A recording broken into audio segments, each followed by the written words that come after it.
Dashers. This is James with the Rambling Dasher. Tonight, just going out dashing. We're going to talk about another random top 5 list and finance tip of the day, and then whatever else we can get ourselves into. Hopefully, it's a lot of good DoorDashes and maybe a little bit of tip money too. So we'll have to wait and see what happens, but fingers crossed. But we're gonna work at it, right? Just left the house. I've had it going for probably 15 minutes, but no takers from the house right now, so we'll get into town and see what we can get into tonight. But today is going to be a long day, so we're going to split it into 2 videos. One is our regular format. The later one will be dashing in the dark. So I hope you guys watch those videos. They'll probably be up in a day or two. The goal, as always, is to get to a point where I can live stream this, and in live streaming there's sorry, I gotta plug this thing in. In live streaming I don't have to worry about all the editing and stuff, so it would be nice to be able to live stream, and then basically the editing time that I do now will be devoted to making like shorts and things, you know, all the funny things that I say every time I dash, because I know if anybody were to watch these, they would be just falling over in laughter. I know. But anyway, we'll get there. We'll just keep on trucking. So anyway, be sure to like and subscribe if you haven't already. I would appreciate it.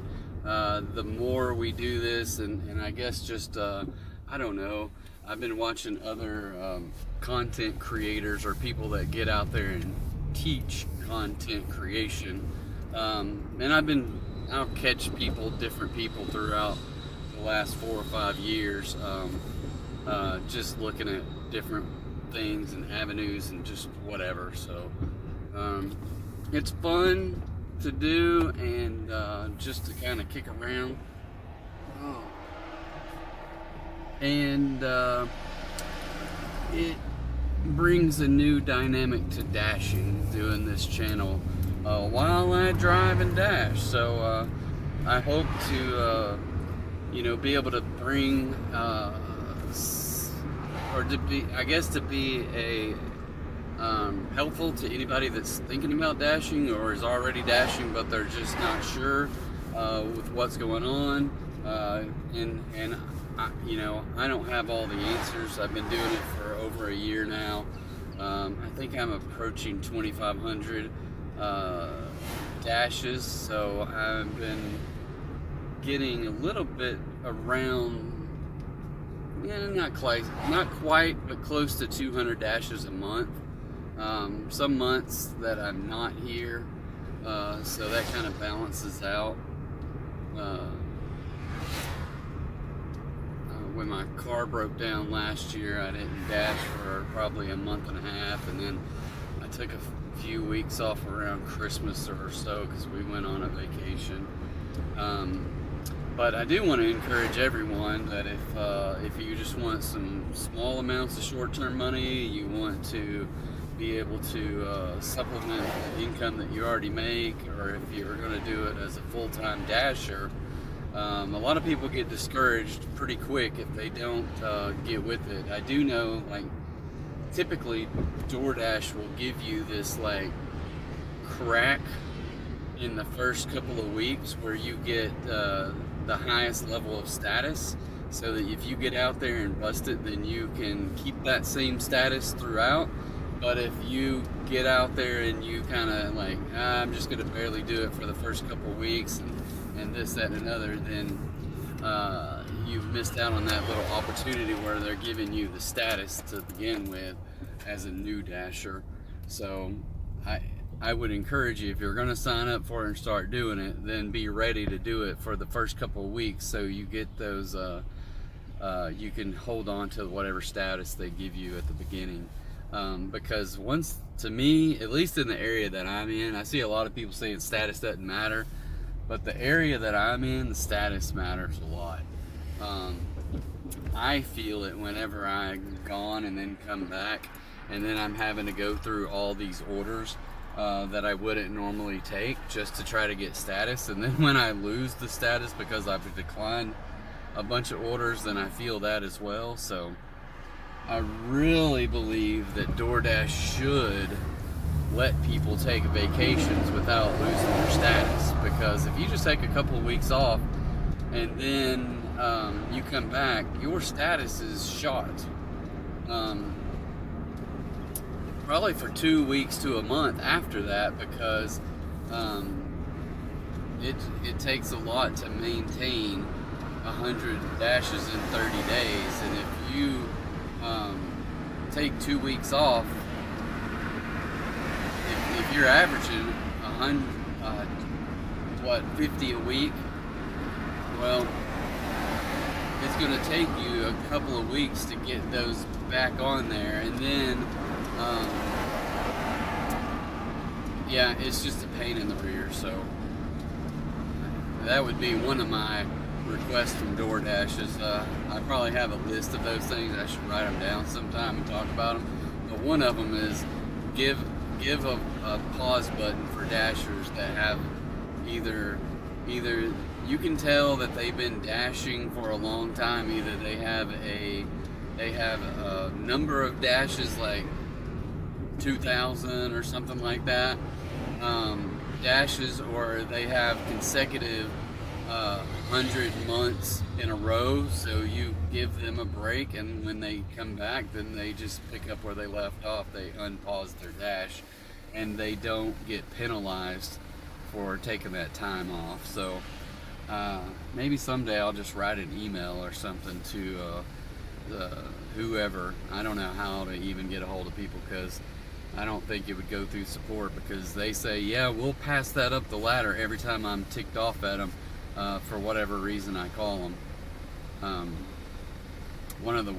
The only time I call them is typically when an order keeps getting kicked down to dasher after dasher after dasher, knowing full well that the order has already been picked up by a rogue dasher,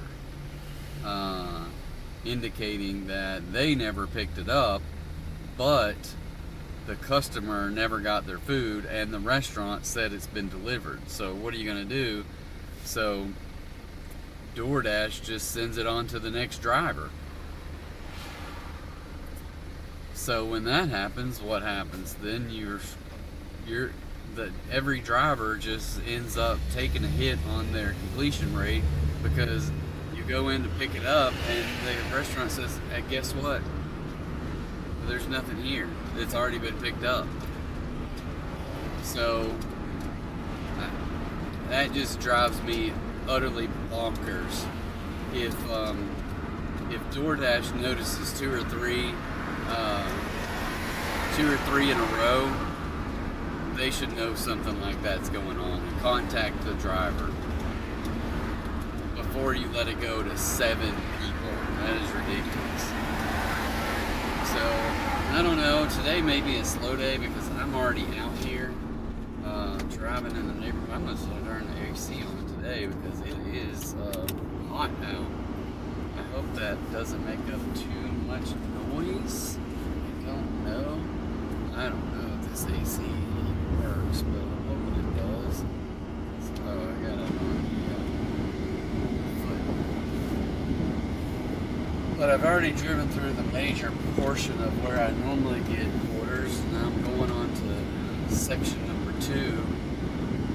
Didn't get anything first pass there, so we'll see what happens over in this neck of the woods. So, but yeah, so I guess those are two things that I get ticked off about with DoorDash, and I'm sure there's a lot more that I can't think of. But I try not to harp on the negative, but every once in a while you gotta kind of get that stuff out of your system. And guess what? You guys are listening to me, and I'm just rambling. So I appreciate it if you're listening to this.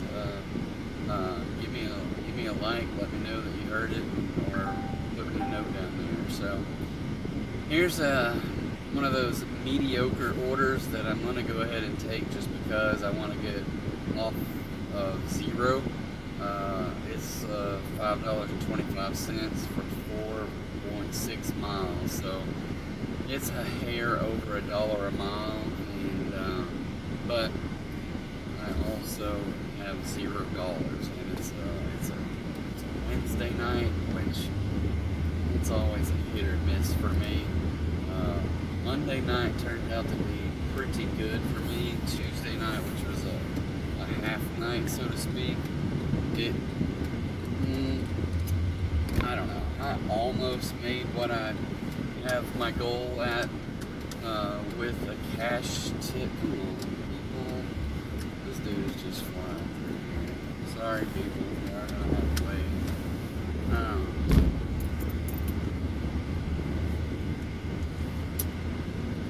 My goal was $50 for the 3 hours, $100 for 6 hours. Sometimes you get it, sometimes you don't. I will say, and I can't remember if I had about $44 on Tuesday, maybe with the cash tip. So anyway, all right. Well, I'm gonna go pick up this food. I'll be right back. All right, guys. So. I don't know. That's what I don't like about this place right here. Is if you get just 2 individual cookies, they put them in individual boxes, and then so you're carrying around individual little boxes. They should put them in a bag or something, right? Don't you think? All right. So here's my dilemma. Take that way, and instead, I think I'm gonna go the back way because I don't want to have to get across the road up here in this place where they don't have a middle turn lane, and it's ridiculous. So we're gonna take some back roads and get there.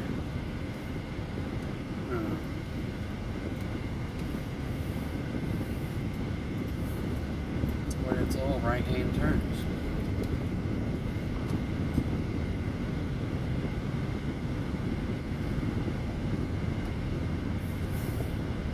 Alright, so I gave you 2 of my biggest pet peeves from DoorDash. What are yours? What are your DoorDash pet peeves? Let me know in the comments. I see a lot of people out there complaining about different things on some Facebook groups. So just trying to think about that kind of stuff, and I know that I have my own, but I mean those 2 things right there are the biggest ones for me. I do want to know how they come up with. I kind of make up I envision how DoorDash works, even though I don't know 100% how they come up with stuff. Sometimes I believe that they will blackball someone if you hit a certain number within, like if you get a good order, like a really good order, and you've been working for 2 or 3 hours and it can put you up over $20 an hour, then I really believe that they will skip over you for some other good orders and give them to other people to kind of spread the wealth. It's okay, I guess. It's frustrating, especially if I mean that's it's just one of those things. I don't know that they do that, but I kind of feel like they do, because I know every time I get a number up over $20 an hour, then I'll get a bunch of small orders and start declining them and this, that, and other, and then next thing you know, out of favor and status and all that fun stuff. So I don't know. It's I go through these different cycles of thinking about it, and obviously I just probably think too much. If you're a new dasher, if you're an existing dasher, I think probably it would be good if you wrote down your rules. So this guy's already sent me a LOL, and he just sent me one that says "awesome, thank you." So because I told him I was gonna eat all his food, he says that's awesome. So I got one little meme that has Homer Simpson on there. It says "thanks for the free food," and then below it says "just kidding." No, he's sending me memes now. He says, "me when you arrive with my cookies," and it's SpongeBob with a big smiley face on it.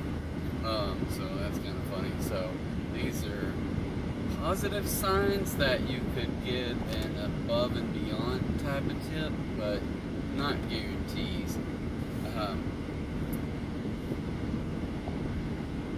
But anyway, we'll see what happens. It's because it was only a $5 tip, but crap, or $5.75-ish. It's hard to tip that much. So my guess is it's probably like a $2.75 delivery or something, or a $2 delivery with a $3.75 tip, somewhere in that range. Because the mileage was maybe about 3 miles, 4 miles. I don't know. I think it said 4.6, but maybe it was that far because I'm already down the road a bit. So I got 2.3 miles to go. But yeah, it's hard for someone to say, you know what, I'm gonna give this dude a $5 tip on 2 cookies, even though they're some expensive ass cookies, right? So then the next thing you know, you're paying $20 for 2 cookies. I've been to Cookie Crumble a couple times, but I don't know. It's hard to justify those prices. They are some big cookies, and you might get 2 or 3 normal size cookies out of a cookie, but they're still expensive.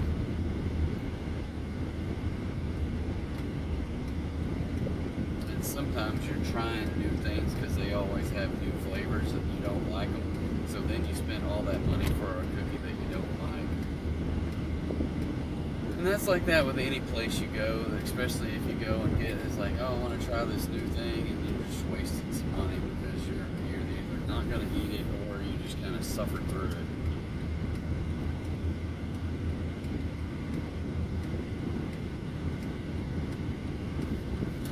But as they say, that's the way the cookie crumble. Alright. That's probably not my only dad joke of the day, but that one just kind of popped up out of nowhere, so I thought it was pretty funny. So I'm hoping you guys I hope you guys got that. So anyway, I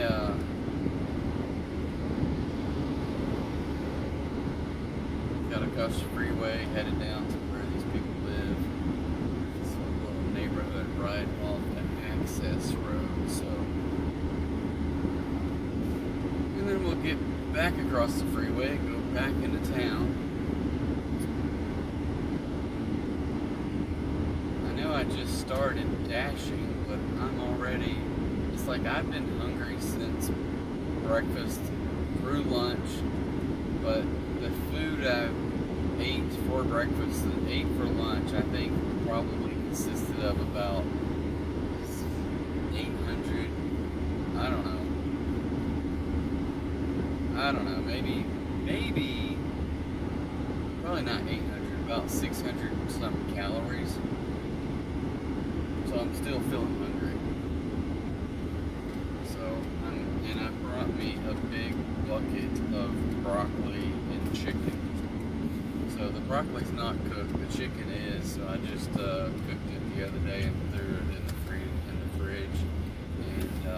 So broccoli and cold cooked chicken, but it tastes really good. So, and it adds the protein with no carbs and all that fun stuff. I didn't put any breading on it. Just put some little olive oil and some Cavenders, salt and pepper, and threw it in the broiler because I don't have a grill. I used to have a grill, but I really, for me, grills take up too much time and too much cleanup, and I'll just do it in my broiler. It's fairly simple that way for me anyway. But yeah, these things were some huge, thick chicken breasts, so I sliced them in half, like the thickness way to cut them in half, so they were still big, but a little bit flatter, because I know if I cook them the full thickness way, it takes forever to get it to where I'm comfortable eating it in the middle, because they're halfway raw in there, and then you get like 130 degrees with your thermometer, and then the outside is getting crispy. So I cut them in half, and this time it cut the cook time down to like 4 or 5 minutes on each side, and they were perfectly cooked. Okay, so here we are at this place. I'm going to hit the pause button. I will be back with you in a minute. Alright, so I am back. I was a little bit off on the what I projected, what the tip was there. So they did leave a tip. Unlike one I got yesterday was $5.75 with 0 tip. Oh well. So this one was $3.25 on the base pay, so a little bit for delivery, but then a $2 tip. So anyway, it is what it is. We'll see. Maybe they'll have liked my stuff so much that they will give me a bonus tip. Maybe. So I'm gonna send them one last little message. It's just a meme that says it's been delivered.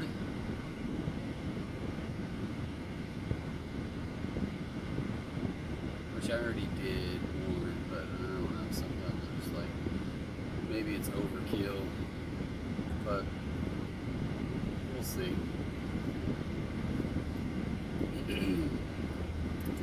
My guess is it's just some kids, and obviously kids, I've known this forever. Even when I think back on being a kid, I never went anywhere where you had to leave a tip, and if I did, then I definitely, it says, thank you so much, you're definitely getting 5 stars. I don't know if, I got a smiley face with stars in it somewhere.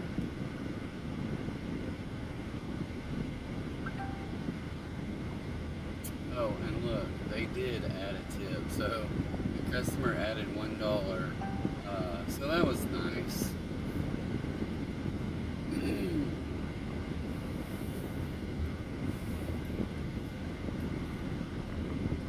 So when people do that, I always try to send an extra message, so I'm not even extra, because so that was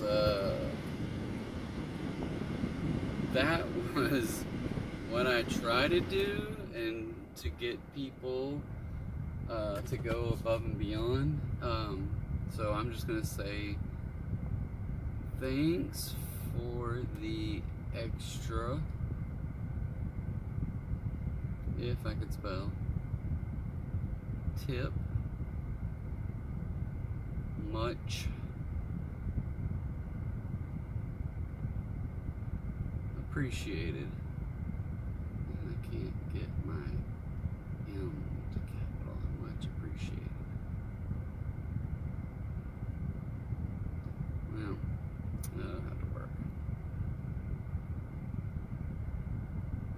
at sign where it was supposed to be an exclamation.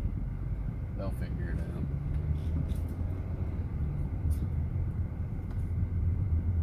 So that was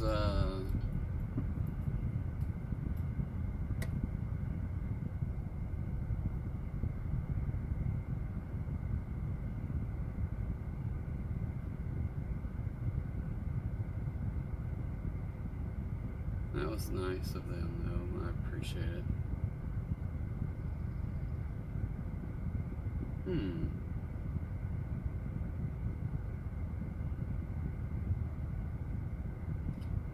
Well, that's interesting.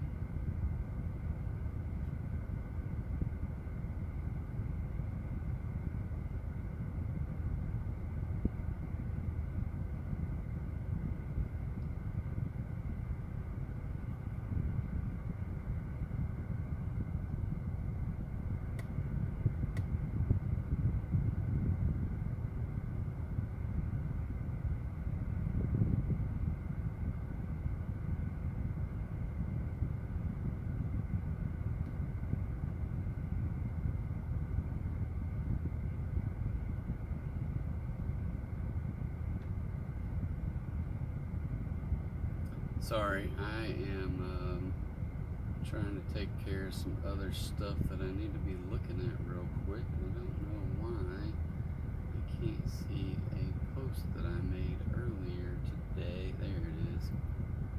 And oh, look.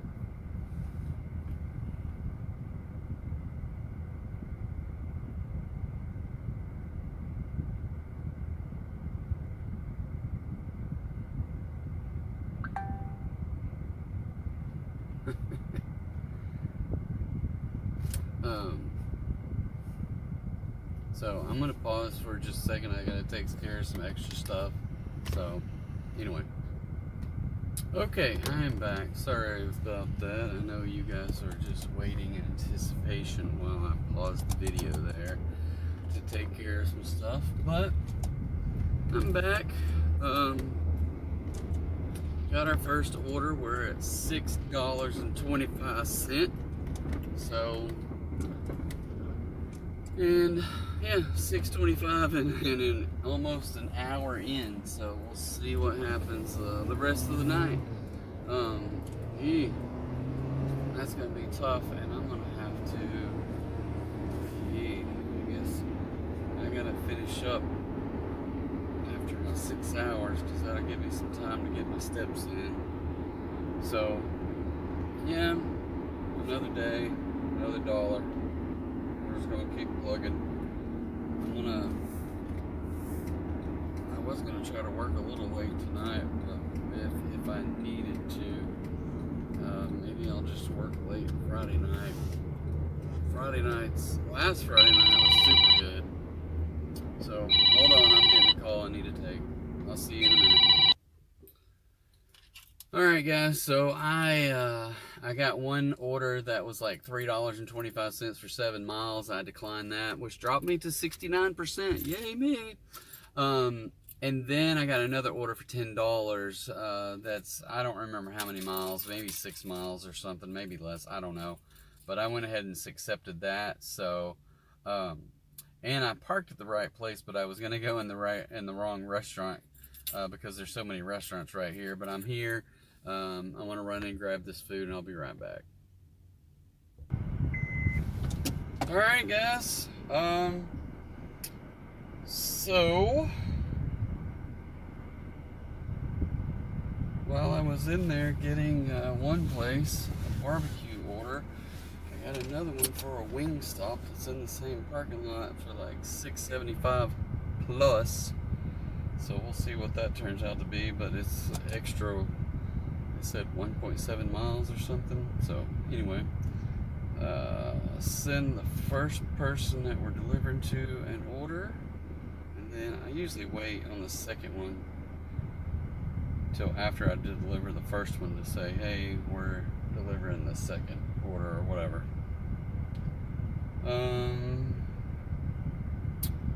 Let's see. We will go with the Juan Montoya. I know that's not his name. That's just what I keep calling it. I can't remember the dude's name.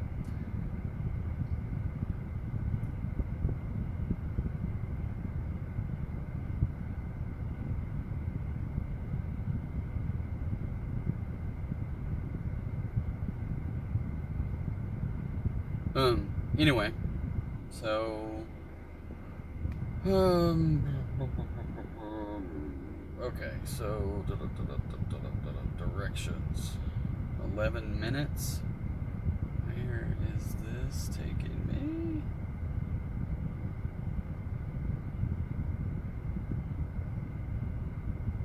Down the freeway. Okay, I'm gonna go the back way. And while I'm doing it, I'm going to eat some of my dinner, and probably get something else later on tonight, because I know broccoli is not going to cut it. So, we'll see. All right. Okay, so I just got too much happening here. People are sending me messages. She's seeing people down there at night.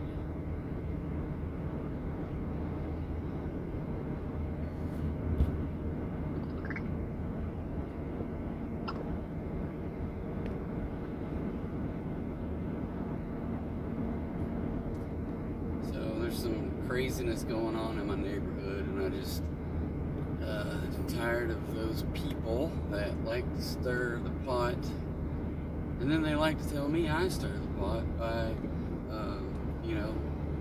doing all that fun stuff. But I just try to call people out when they need calling out, and these are people that got themselves elected to the board. So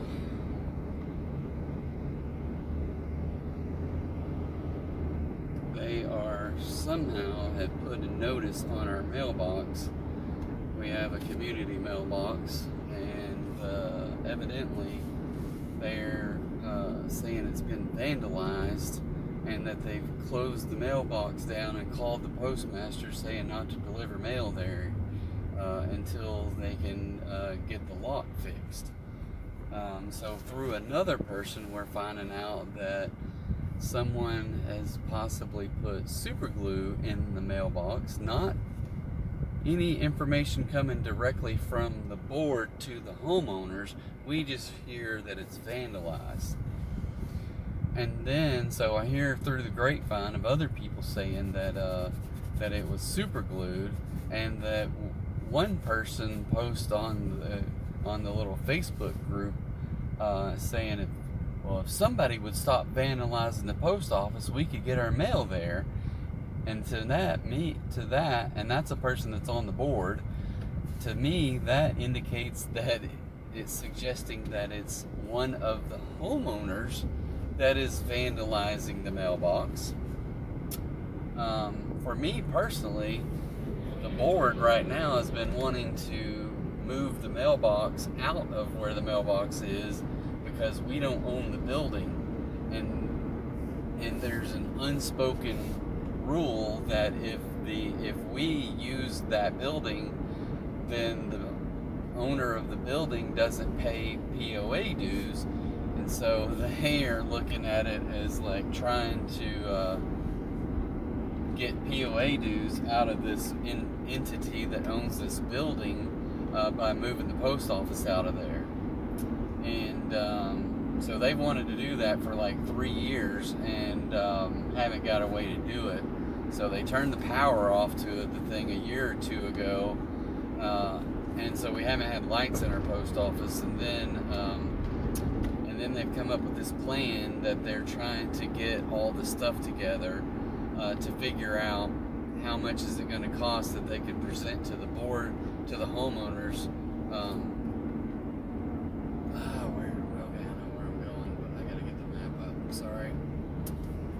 But they got to get the approval of the homeowners to fork out that kind of money to put those little I don't know, whatever you call them, the island. Oh crap, these people are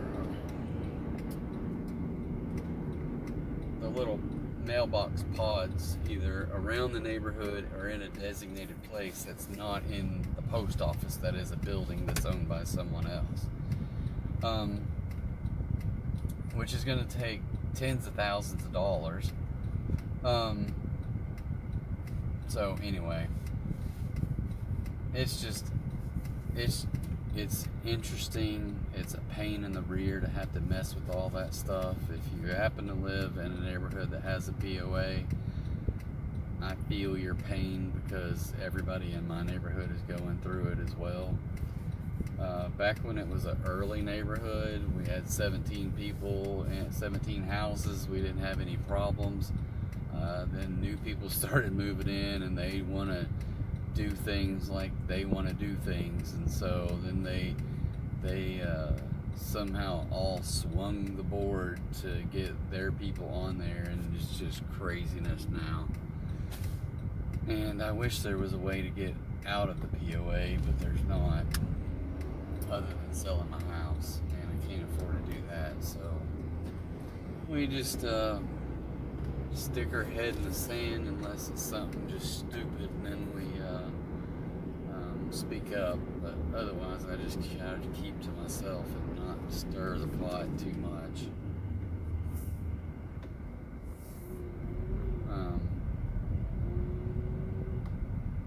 But I am a pot stirrer, evidently, so.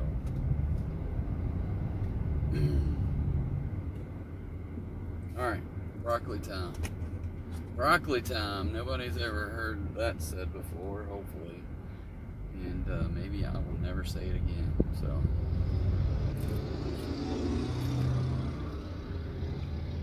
Yummy.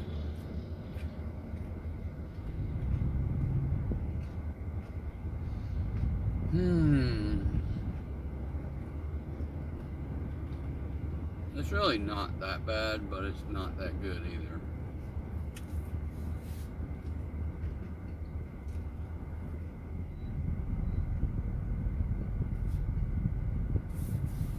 I wonder if I had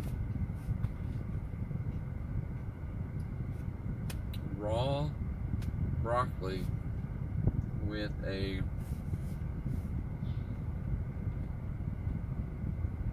sprinkle of that ranch seasoning, the dry ranch on it. I wonder if that would be good.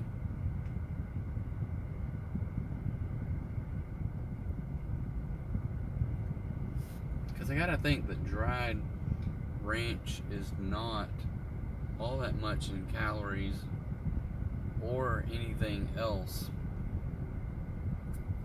But maybe.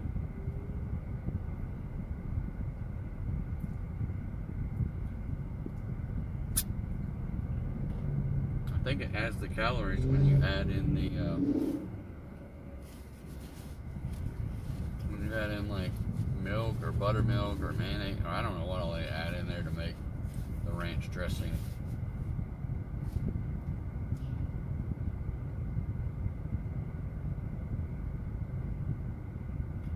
I do remember as a kid, they didn't make ranch dressing. You bought it in a package, and it was powder, and then you had to pour milk or buttermilk or something into it. And I just remember having a big bowl of ranch because you had to whip it up and all that stuff, and that's how you got ranch dressing. And then I don't know if Hidden Valley was the first one, but that's the first one I can remember of having ranch. But because before that, people had to suffer through Thousand Island dressing.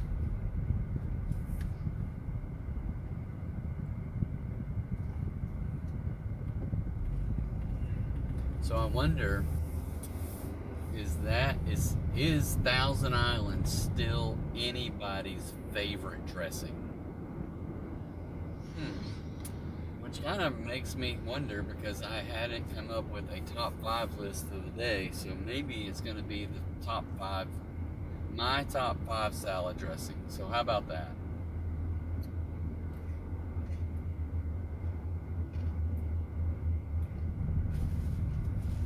So,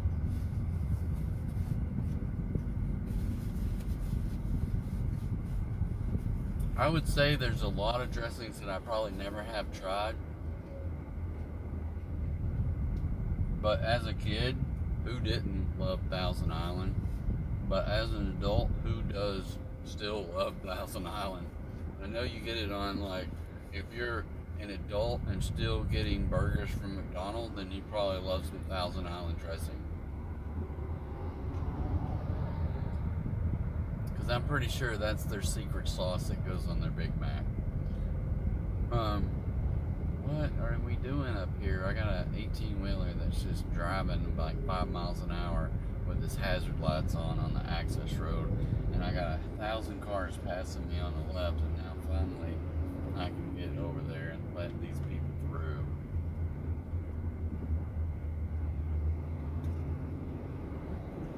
I'll just back up the traffic behind me, jerks.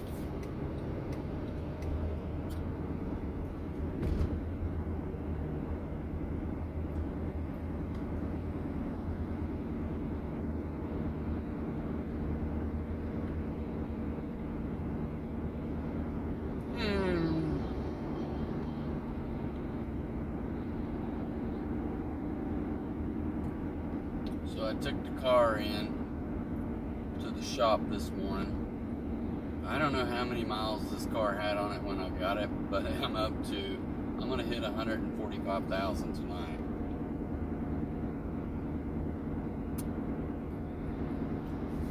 I just had an oil change and top off the fluid, so maybe I have some windshield wiper fluid now. I was in dire straits of doing that a month ago, and finally, I'm assuming they put it in there. They said they did, so I'm not gonna test it right now because I don't want to take a chance on jacking up the windshield.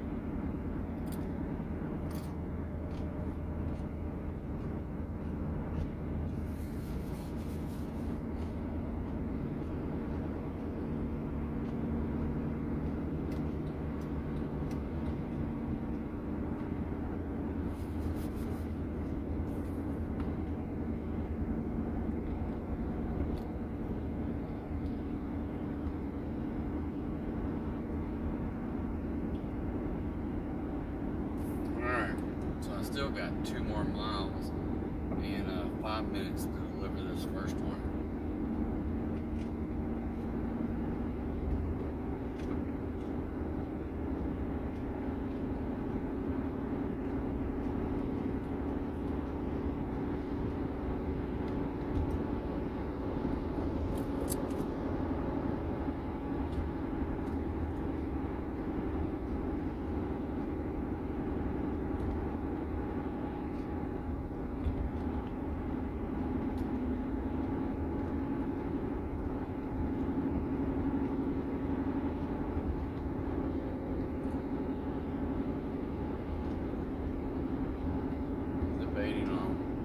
As I sit here and eat this broccoli and chicken, I'm debating on what I want to get for dinner tonight.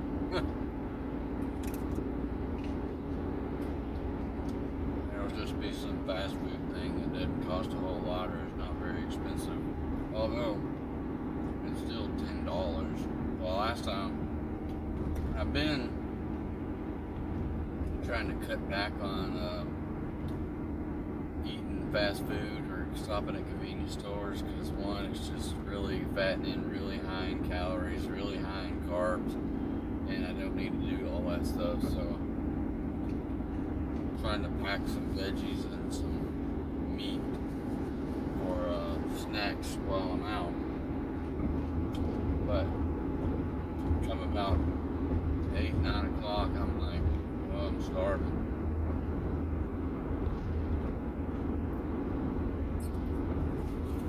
So not only do I eat junk food,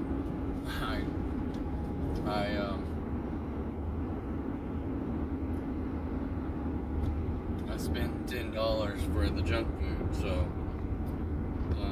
kind of makes the purpose of buying the healthy food and getting it cheaper goes goes against my directives. I do not know where this is going, but it's taken me through a parking lot.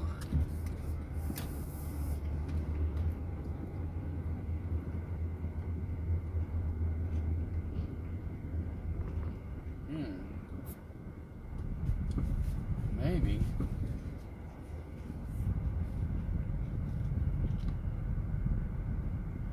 Well, there you go. It's being delivered inside the Home Depot. I always hate it when I have to do that, because then I can never find the people to deliver it to. And then you're like, are you Joe? Yeah, I'm Joe today. when there's a half a rack of ribs on the line.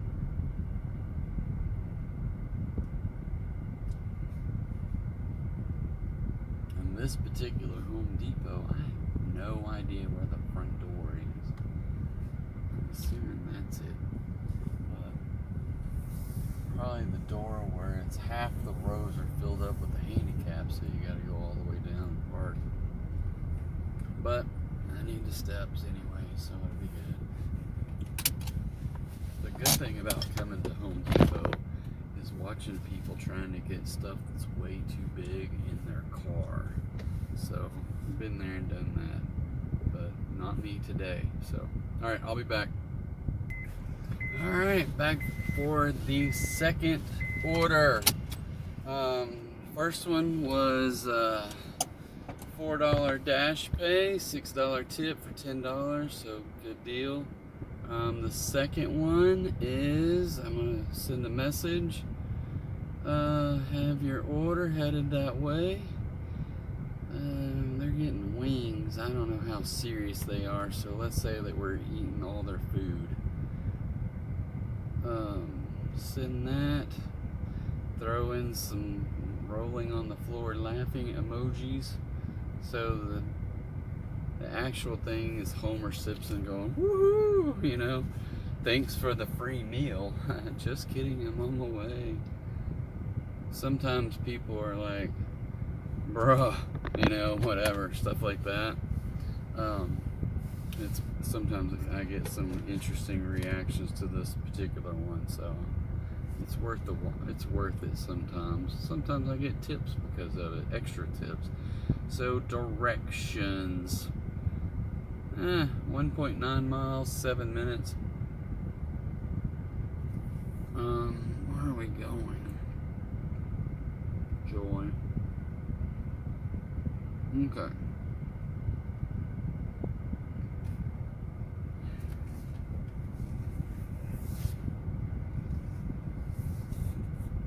I try to park out of the way so I don't get wedged in between these big old trucks driving this little Honda Fit, and then lo and behold, they just are attracted to it, and they park right up next to it and squeeze in there, and then I can't see when I'm backing out until I get all the way past them.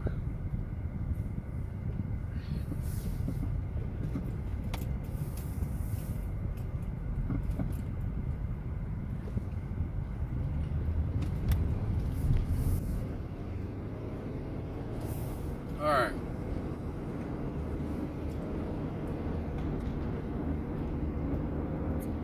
So, top 5 salad dressings. Nothing to do with DoorDashing. Our top 5s usually don't have anything to do with DoorDashing, so that's the beauty of it, right? So, top 5 salad dressings. Yummy. So I'm just gonna go through here and try to name some things. Obviously I mentioned our ranch earlier, Thousand Island. I was just in the wing stop and talking about ranch versus blue cheese, and all that. Come on, dude, make an illegal turn.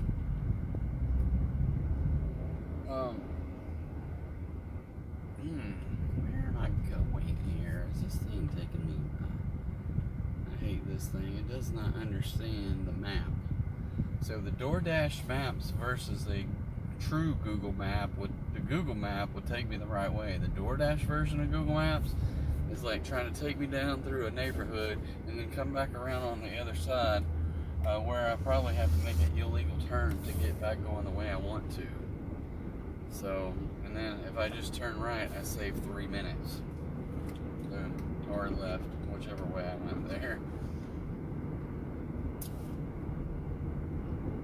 But anyway, French dressing, is there still French dressing? I don't know. I never ate it as a kid. I don't remember eating it anyway. Russian dressing? Where do they come up with this stuff?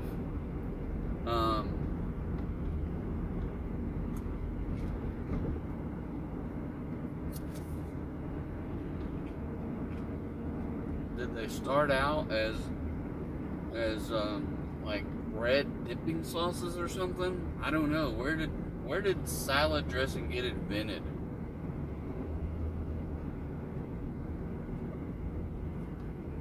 That would be the question of the day. Maybe we can look that up. I wonder if it's against the law to broadcast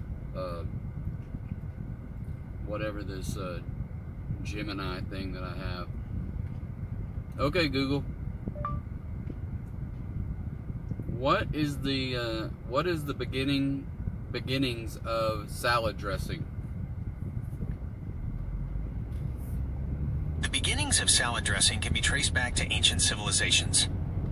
Here's a breakdown. Ancient Babylonians. Around 2,000 years ago, they are credited with the earliest known form of salad dressing, a simple mixture of oil, vinegar, and salt.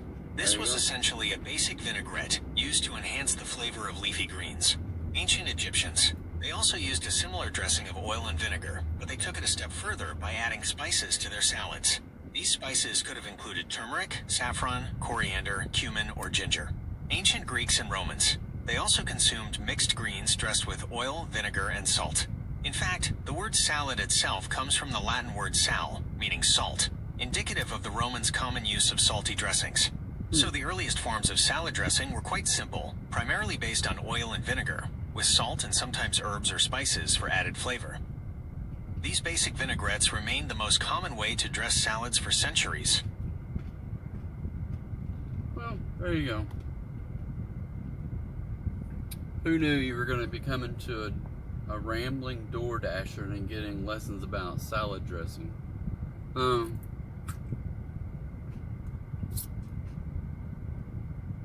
So that's good information.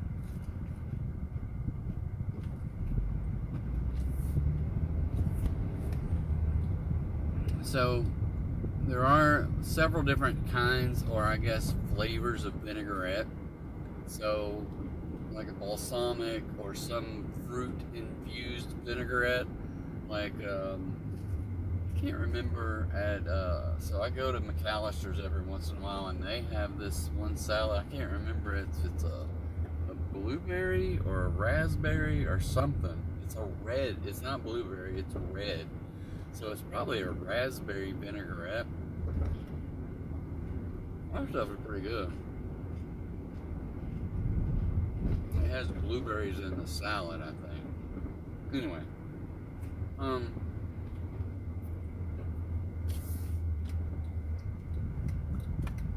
have no idea where this thing is taking me.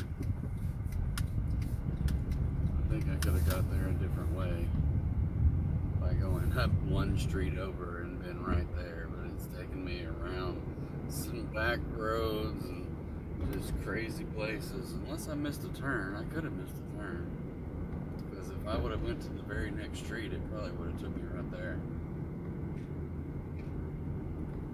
I blame it on the DoorDash group, DoorDash maps. Jacked.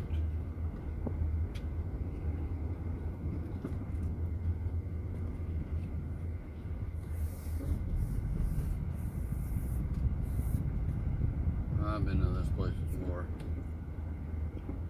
I don't know how the heck we're supposed to get into this house. the address is on the side street, but the front of their house is around the corner. Man, they have a car parked there, and I can't get to them to walk across the street. Okay. We can do that. We will do that. Yep. Alright. Okay, we'll be back and further our discussion on salad dressings. Alright. Well, look at there. So the last one, I'm going to accept this another one. It's $13 for 5 miles, and it's a place I just drove around the corner from. So the last one was like $9.75, I think, and I didn't get to see everything. It was only $6.75, so they added, it was $6.75 plus. They wrote, "Thank you. I will use my inner Chick-fil-A and write my pleasure! Exclamation. I won't put the little praying hands there. I don't know why they put, when you write out my pleasure, it says, hey, it shows some praying hands next to it. I don't know why. I find that to be very interesting. So, alright, so $13 order at this little hibachi place around the corner, and I think it said 5 miles or so, and I got a message saying that the order is ready to be picked up, so we're going to make a U-turn right in the middle of the street, and I'm going to go this way.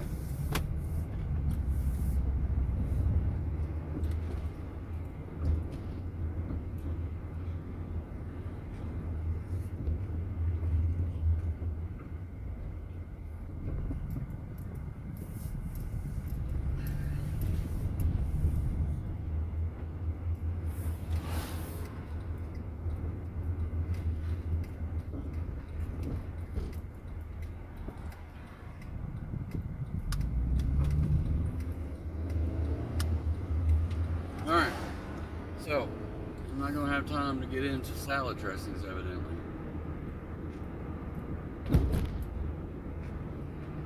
So maybe after we pick up this order, we'll figure that out. I gotta remember salad dressings. I'm trying to think of salad dressings that I like. This is frustrating.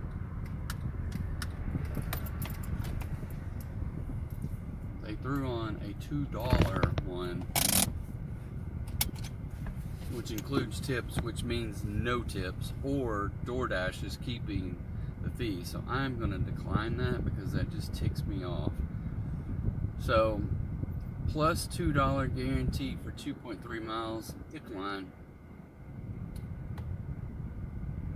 So that's very frustrating that either DoorDash is keeping some of the fees, because they should pay a minimum of $2 plus a tip, or they are paying the $2 and there's no tip. And I don't care what it is, even if it's an add-on, I'm not going to do an add-on for $2. And it was like 2.3 miles, so no, not doing it. Alright, I'm shoving all this stuff in my face. I'm gonna go and pick up this food. I'll catch you on the other side. Alright, so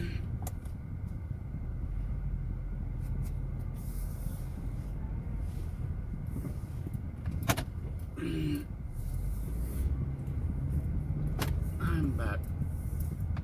I'm trying to get going here. So this one is going to a Holiday Inn Express.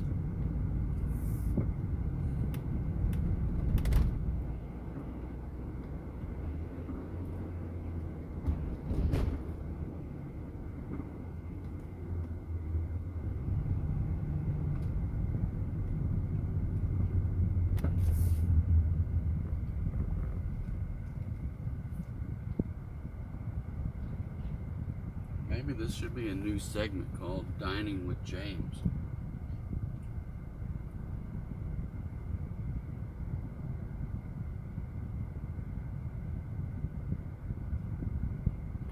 So every night I break out some food.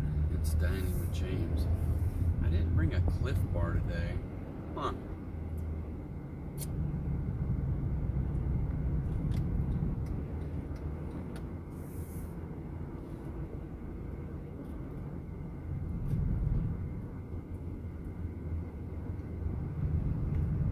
So I most likely will go to stop later because I just don't think this is going to cut it.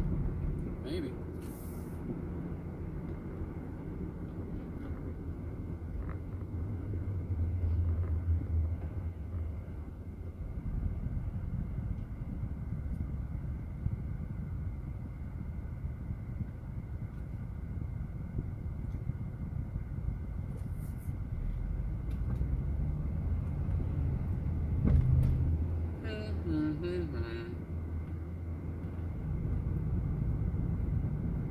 Alright, 6 more minutes. My top 5 salad dressings. I still hadn't figured out if I can even think of 5 different flavors. Some of those things I don't know that I would touch with a 10-foot pole.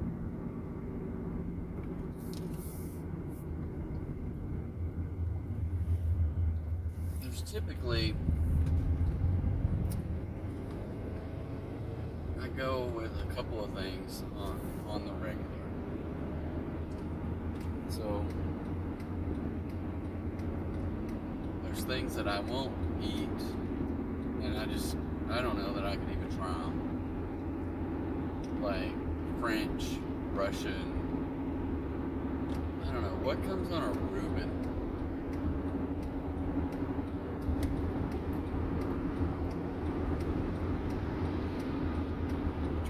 Is that Russian or is it Thousand Island?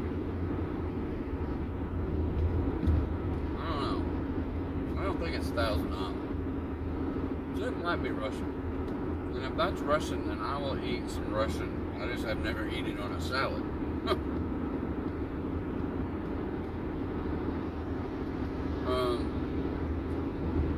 What else?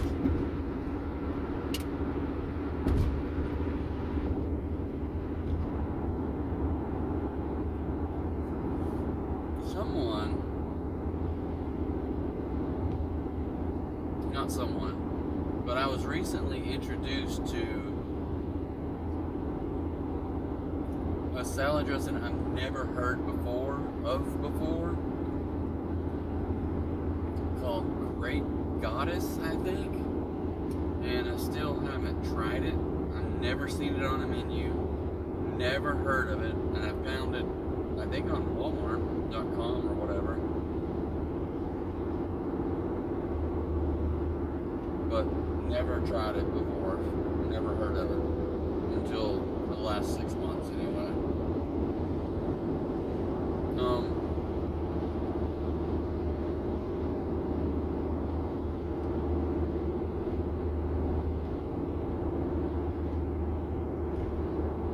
Some Greek dressing, some Caesar dressing. I would eat both of those. I think they're pretty, at least, I'm gonna tell you this, real Caesar dressing has anchovies in it. I think it's what they are. Anchovies or some kind of fishy thing. I did not know that until more recently either. And then whenever I get not Greek, but a Caesar salad, after knowing that some of them have a fish in them, then every time I have a Caesar salad, I smell fish. And it never smells good. So, I don't know if that's just a weird thing going on with my brain, but I wish someone would have never said anything about it, because now every time I smell fish.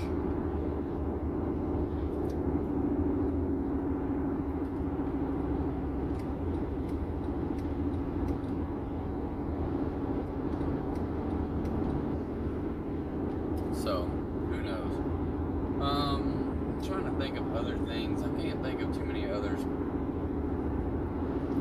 I don't go down the dressing aisle at the grocery store enough to know all the different types of dressings.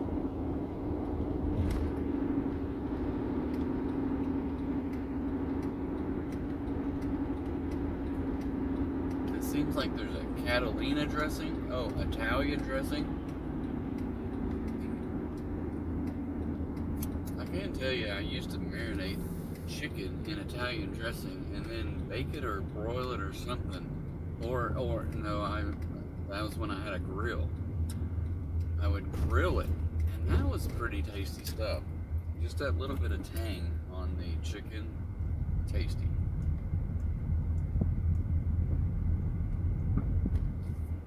Nowadays, I primarily go with dry stuff that's stuck on with some olive oil.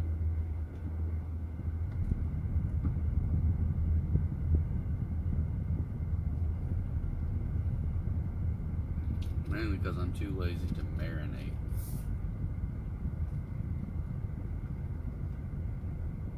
Alright.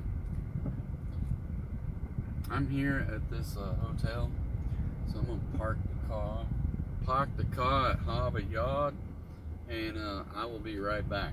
Thank you. Alrighty, so that was $13. I can't remember. It's like maybe $3.50 with a $9.50 tip, maybe. So that sounds about right. So that's kind of where I'm at. Sitting here at the. I don't like this phone. It's doing weird stuff. Every time I go to a different app, it wants to put one app on top of the other, and I don't like it.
Alright, sorry.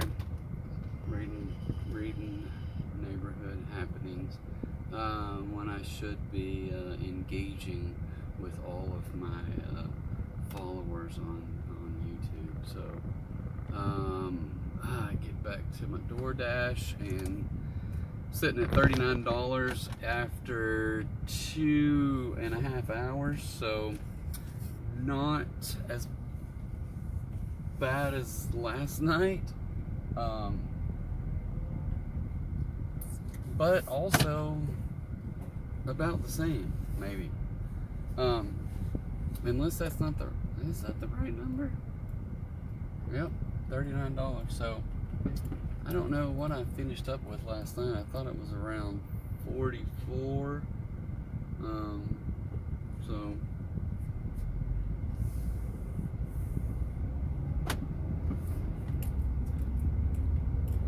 So yeah, this is probably just as bad as last night, because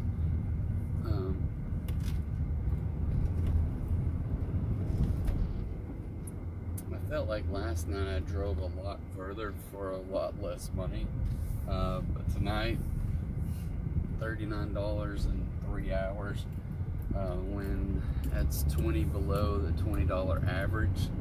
So fingers crossed we get some more decent orders. I mean, $13 was not bad, and I just got another order here at this place that's 4.6 miles for $7.25. I'm gonna go ahead and accept it.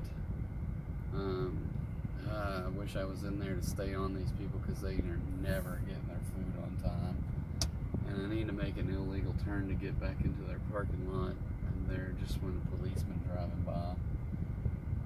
So I may try to figure it out here without getting too much in trouble. There might be a policeman right behind me, for all I know. But so far so good. We're not gonna get. I have to find some wood to knock on, right? So arrived at the store, even though I'm not parked yet. I mean, I basically just drove around the building and made a loop. One illegal turn and I'm there. Otherwise, I was going to have to either drive across the freeway, find some place to turn around, or drive over into a parking lot and find a place. So, alright.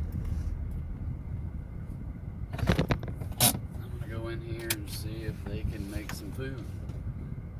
I will be back. Okay, let's rock and roll. So, let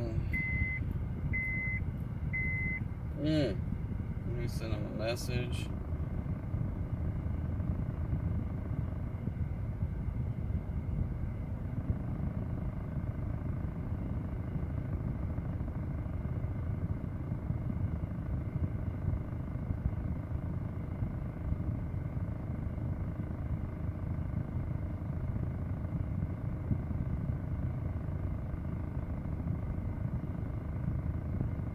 Directions, 9 minutes away.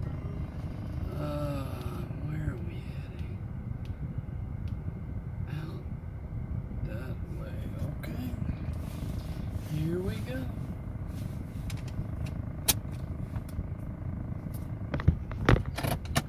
So, I got in there and I was like, I wonder if they could fix me a milkshake before I downloaded some crap on my phone, and they just sent me a laughy face because I don't know why am I downloading stuff from going to Wikipedia. But anyway, so oh my goodness, this crap is weirding me out. Okay, I got too many things on my phone. I don't know where I was going with that. I forgot what I was going to say, but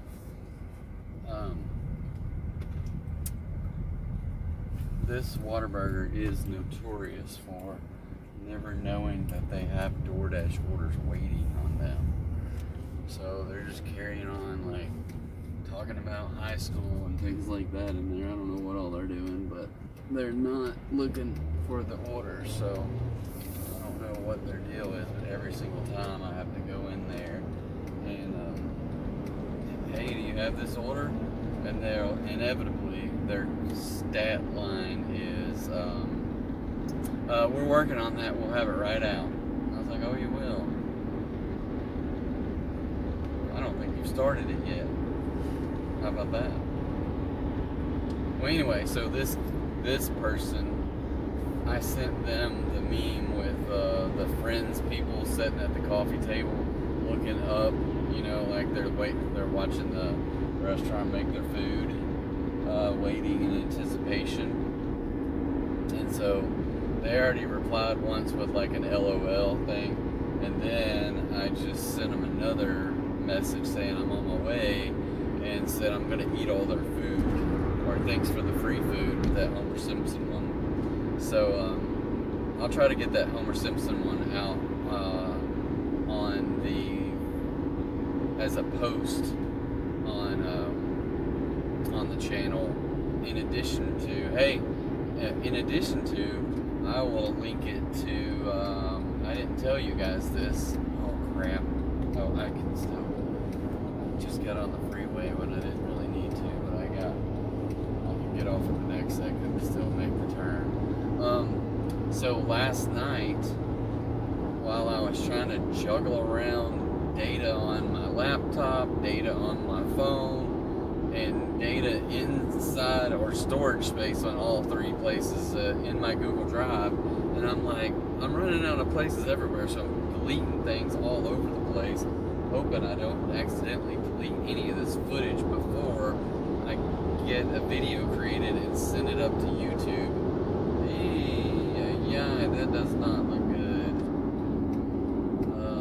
All I see is a bunch of flashing lights and maybe fire trucks and ambulances and stuff like that. I can't tell if cars are going around it or not. Hope they are. It looks like they are. Please tell me they are. Okay, looks like they are. So there's a fire truck, there's a car on a wrecker, and let's see, at least one police car and an ambulance.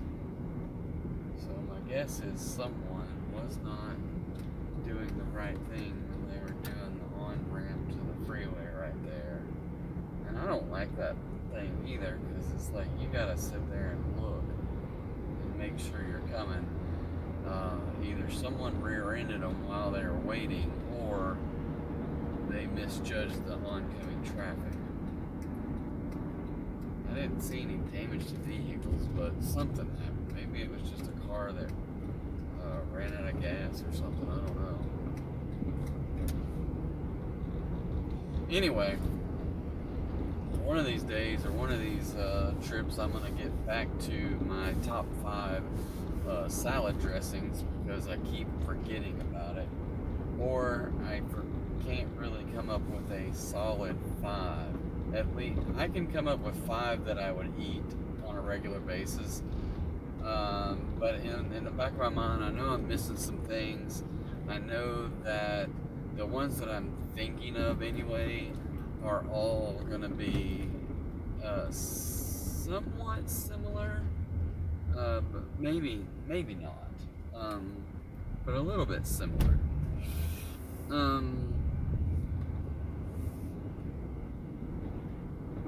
But anyway, so back to this person here on this order. They came back with a little LOL, so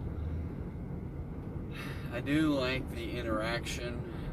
Ultimately, I'm doing DoorDash to make money, and that making money is people giving me tips for good service or good communication.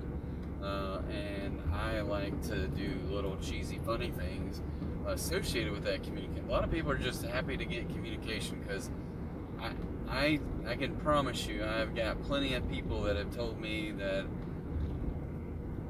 not trying to brag or anything, but tell me that I'm good or whatever. But I work hard at it, and I do extra things to make it happen. And then I don't get my feelings hurt when I don't get a good one or don't get an extra tip.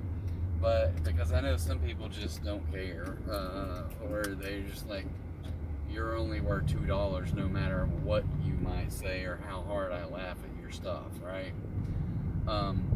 But anyway, it is what it is on those people. But the other people who can afford it and are willing to give some extra money because of the communication, so I appreciate that very much.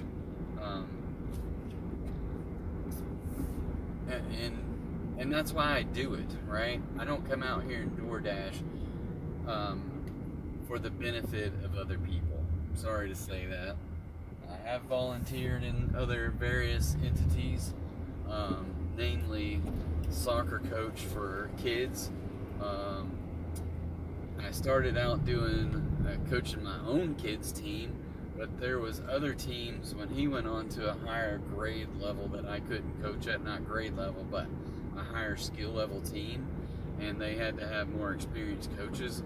So I just deemed myself as a dad coach. But yeah, I coached soccer for maybe 5 years or something like that, for spring and fall. And I have to say, one of the most joy I got out of that is not his team. I got a lot of joy in doing his team and coaching him, but then towards the end, which I was trying to get out of it, and then they lured me back and they said, hey, I got this one team over here that needs some help. And I went over there, and it was like 9-year-old girls, and I was like, ooh, what happened here? I guess I turned on the wrong street. So alright, I will make a U-turn, because it's telling me to go down there around the block and then come back, and I will not do that. I will just turn around someone's driveway. But yeah, I got a lot of joy out of coaching those girls. I got a lot of joy out of coaching the boys, and I do miss it. But I wanted weekends free in the spring and the fall to spend more time with my kid, who he just decided that he was done with the soccer gig, and I'm like, okay. So he was done at one point in the past, and he sat out like 2 or 3, maybe 4 seasons, and I just kept on coaching, and I coached older kids, a year older than him, and kids that were a year younger than him, but they were always boys team. And then he decided, Dad, I think I want to play soccer again. I was like, all right. So it just so happens there was 3 teams that one guy was coaching, and I was like, hey, can we split off one of those teams, and I'll coach the one. And so I did that for a couple more seasons, and then they gave me a girls team. So I coached a girls team for 2 or 3 seasons, but it was so much fun doing that stuff. I don't know, it's April. They might still be playing. I told them to send me messages and when to schedule, but I haven't heard from them, so it's frustrating in that regard. I might try to reach out to the club and see if they have any games I can just drop in on this coming weekend. So anyway, alright, I'm gonna deliver this food. I'll be right back. Okay, so we got $3.25 from DoorDash Pay and $4 tip, $7.25. And right here, I am out of the dashing zone. Thank you, we appreciate it. So, well, that was nice of them. How much do you appreciate it? Not to be greedy, but how much do you appreciate my good communication? That's what I want to know. But that puts me up to $46.25, And now I just got to figure out how to get back into the zone.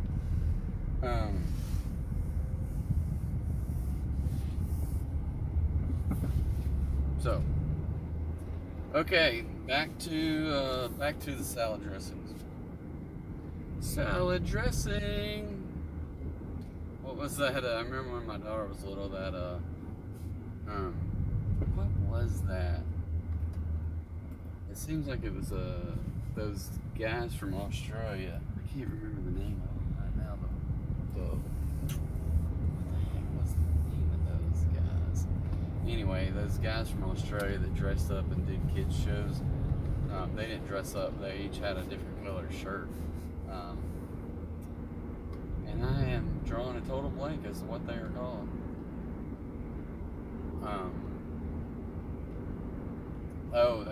They had a song. That song called Fruit Salad.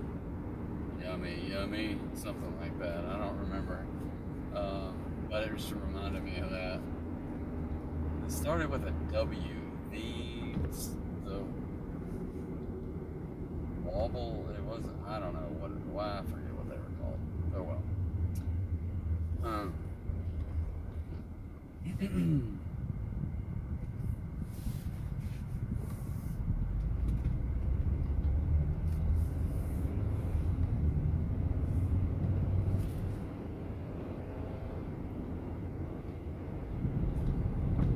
Alright, so salad dressings.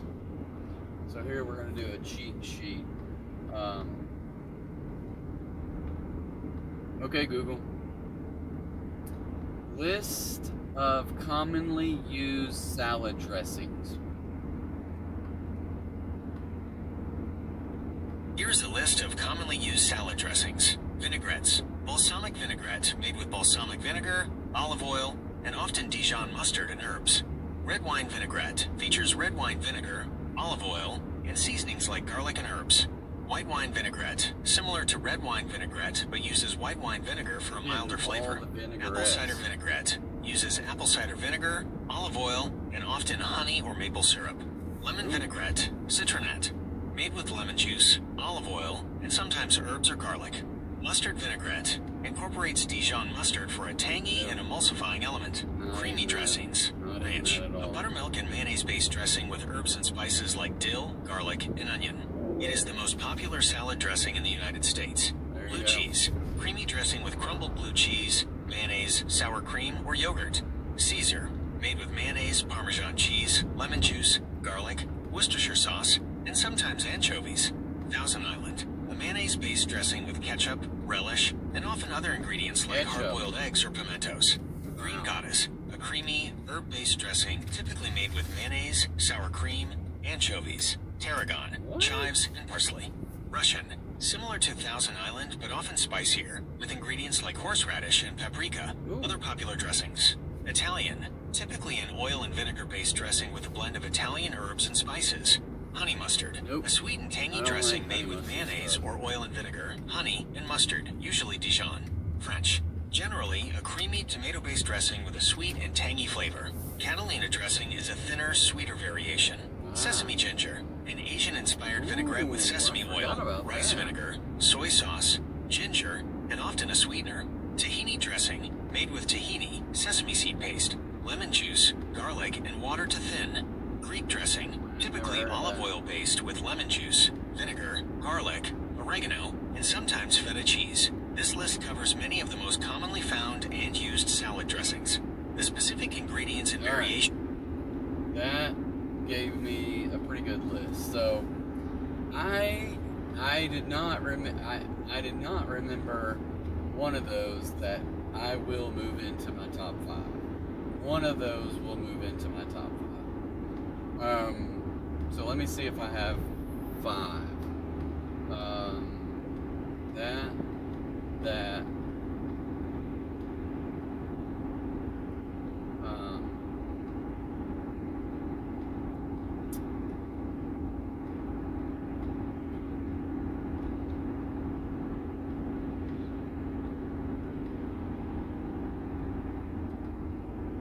Okay. That sounds like I can make something out of this. So right now,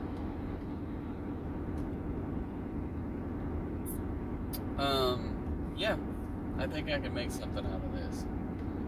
So I'm gonna say number 5. So we're starting the actual top 5 favorite salad dressings. Number 5 is going to be a Caesar dressing. There's something a little tangy about it. I do like the tang more than not. But yeah, you can't go wrong with a Caesar salad dressing. Anchovies or not, fishy smell or not, imaginary fishy smell or not, I will still eat it. It still tastes good. I might not smell it, but anyway. So I like a good Caesar salad dressing. I'll tell you what makes it go better is what goes best with a Caesar salad is some good dry croutons. I don't know. Anyway, I just want to throw that out there. Croutons can make your salads. So I know they don't fit into my dietary restrictions that I'm trying to enforce on myself, but a good crouton with a Caesar salad is nice. Let's see. Number 4. Number 4. I'm gonna have to say I'm gonna go with a. What was my other salads? Dang it! Now I'm forgetting them. So I put Greek down there. Not Greek. I keep saying Greek, but I mean Caesar. Oh, look here, a $10 order at an Asian place. So I'm gonna skip over to this line, and it's only 3.6 miles. So now I've forgotten. Oh yeah. Sorry. All right, so number 5 is Caesar salad. So moving up from that, I'm gonna throw out a basic, just straight up balsamic vinaigrette.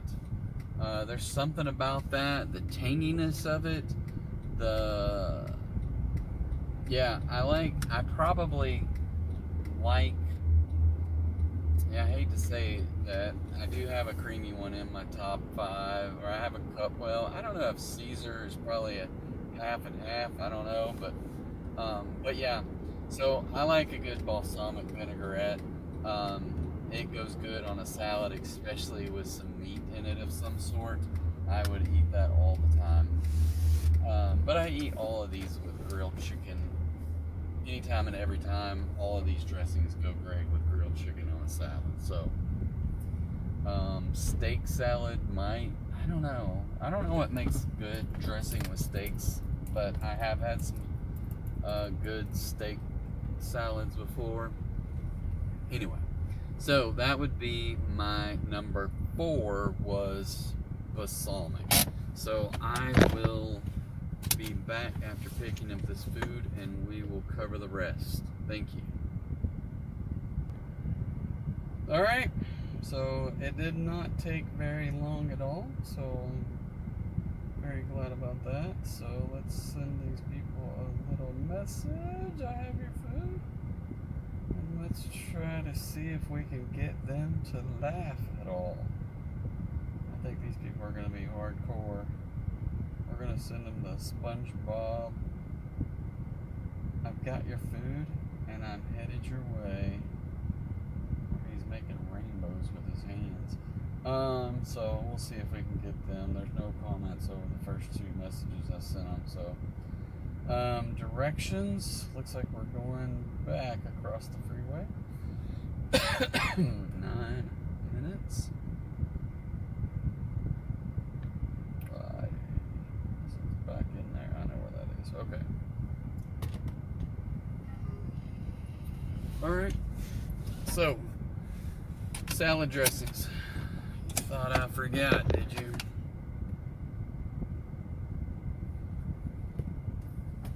Okay. So number 5 was Caesar. Number 4, balsamic. Number 3. I'm gonna put number 3 at number 3. I'm gonna go with a. This is one that I saw on the list that I had totally whiffed on, but I do love a ginger salad, as simple as it is, when I go to an Asian restaurant, which I just came out of. Unfortunately, I'm not getting any ginger salad dressing, because usually it's the simplest of salads.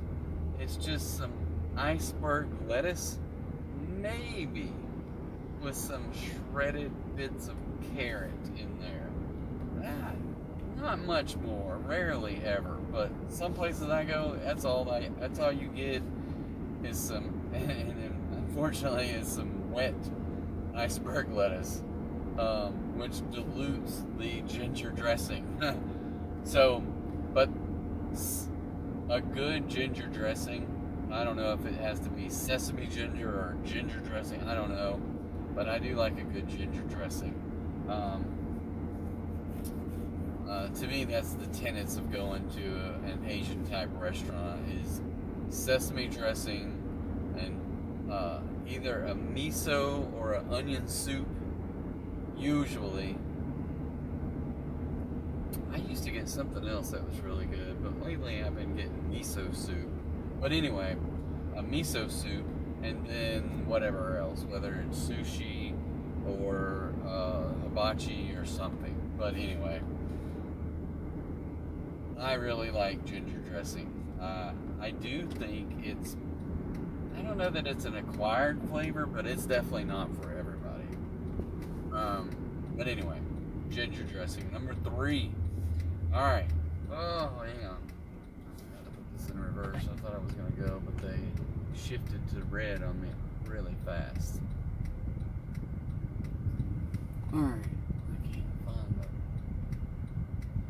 Back up again, buddy. Alright.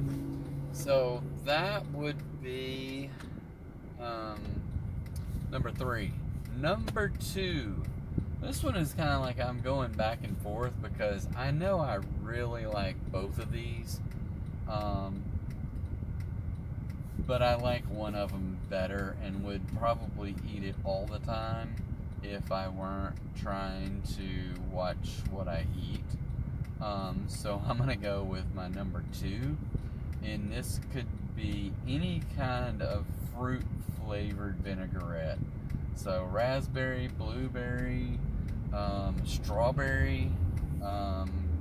It's usually some kind of berry of some sort that I think of. I'm not a big lemon person, and I've heard that lemon vinaigrette. I might eat it, but I'm not a big lemony person. But a raspberry vinaigrette, especially the one they have at what was that? McLaren's? Not McLaren's. McAllister. Oh, the sun is shining too brightly.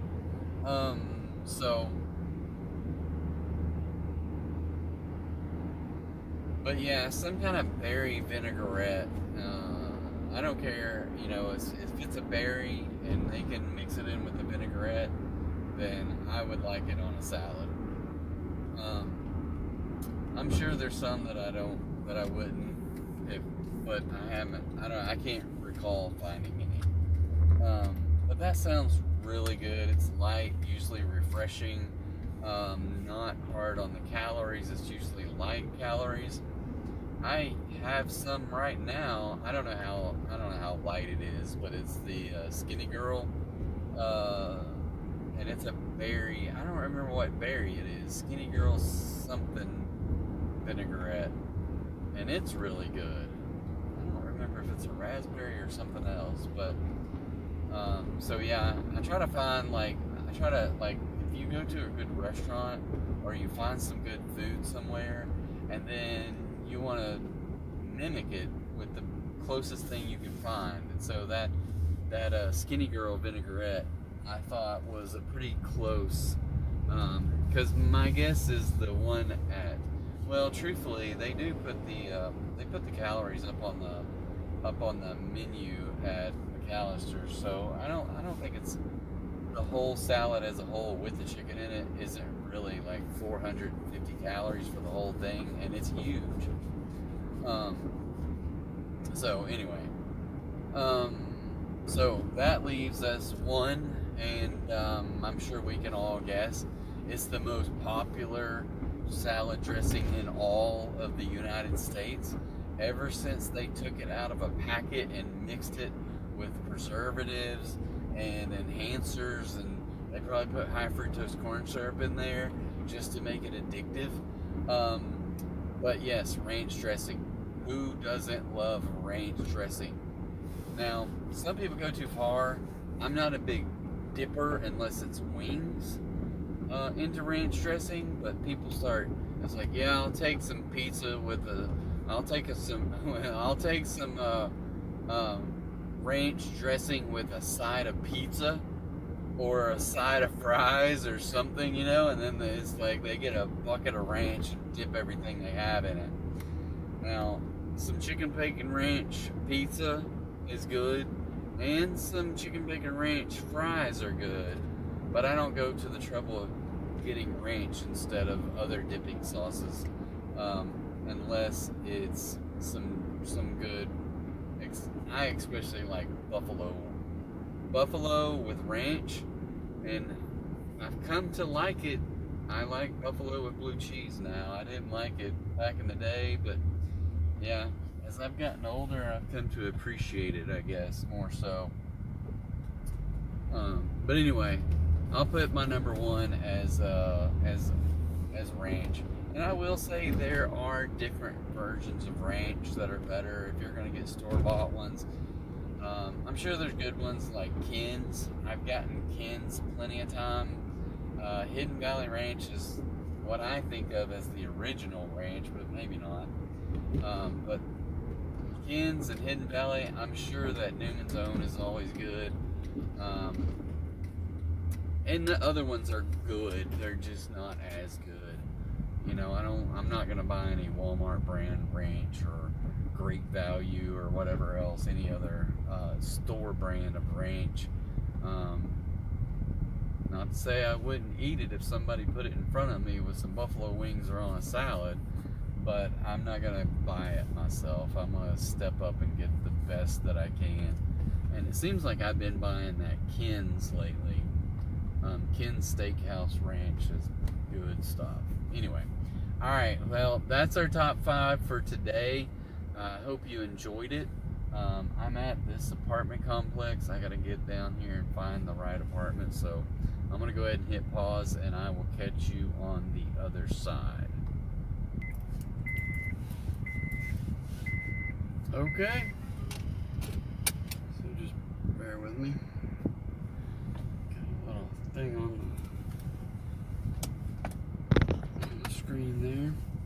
So that one was, I think it was $3.50 from DoorDash and $6.50 for the tip, so $10 puts me at $56.25 at 3 hours and 20 minutes. So I'm trying to figure out where I want to go. I think I want to go down here.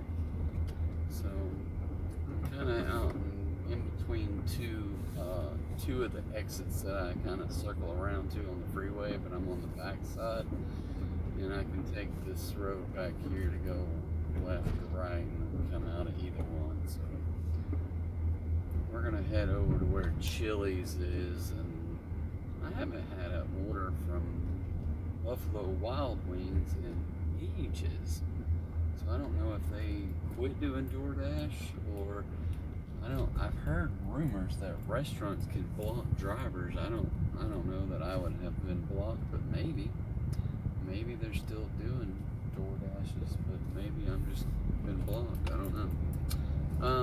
I'm back to my platinum status, so I start platinum status. Oh, look at that! I have to click start.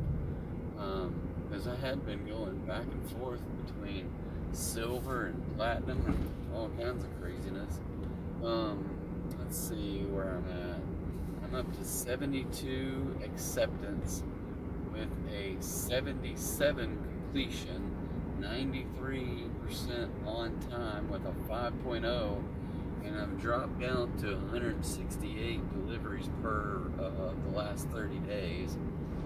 And I'm at 2455, so I still need 45 more dashes minus the ones I do tonight, because some of this stuff doesn't update until overnight. So still holding on to my 5.0.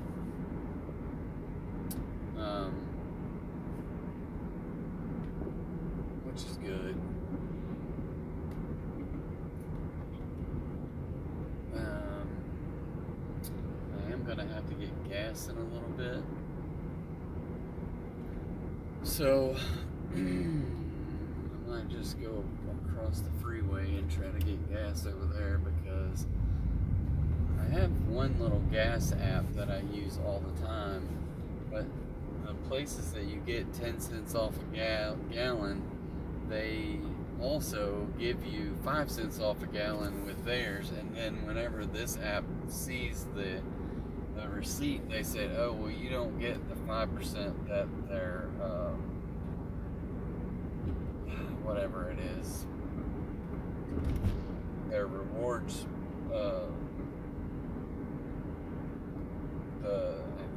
it's Circle K. So if you're a member of the Circle K Rewards Club, which gives you 5 cents off a gallon, then this other deal doesn't give you the whole 10 cents. They only give you 3 cents. So here's one for 4.2 miles with a $3. And I'm thinking that $3 is because it's a 0 tip. I am not going to do that one. So we're going to drop the 72 to 71. And that's okay for $3. And that's down at the other direction. Drive all the way down there to get a $3 order. I'm like, no, not gonna happen.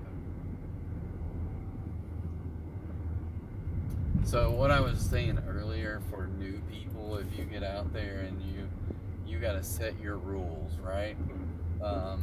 And just know that the rules can be flexible, but if you kind of have an idea to say, hey, I'm only going to take $5 or better, then they have to be at least $1 per mile that I'm going to be delivering on.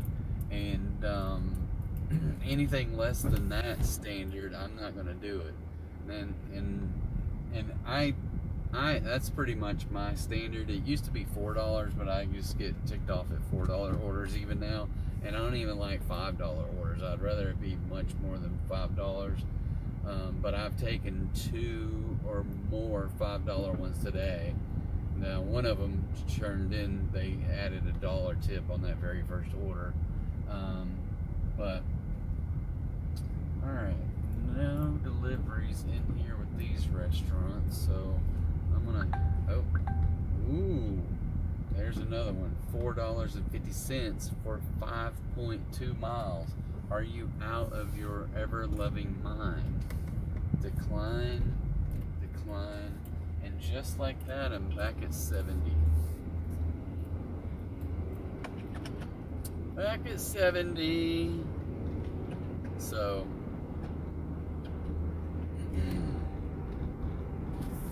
back at 70. So I'm gonna sneak over here and see what the gas is here at this grocery store gas station. It's usually cheaper than most of the other places.